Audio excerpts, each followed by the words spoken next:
from a currency perspective, looking at the euro dollar now, we're sitting at 110, and the equities market, what should I be doing at this point?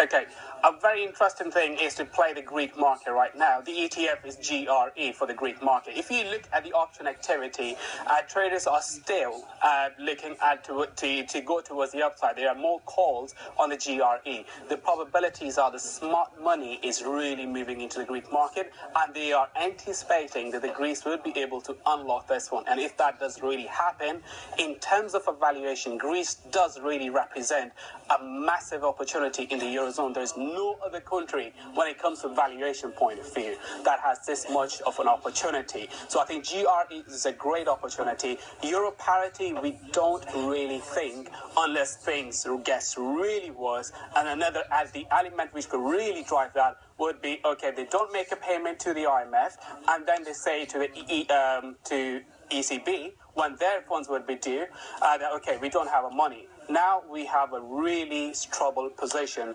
that could drive the euro below parity or perhaps towards parity. Well, as I mentioned, we have been looking at the euro dollar, but the dollar is also one particular currency that we're looking at there. With the economic data that we've been getting out of the US, we had durable goods during the course of the week. Just a few moments ago, we had those GDP numbers that were revised downwards. And next week, a very big week in terms of non-farm payroll numbers. Naeem, high risk that we are seeing and going to be seeing going forward.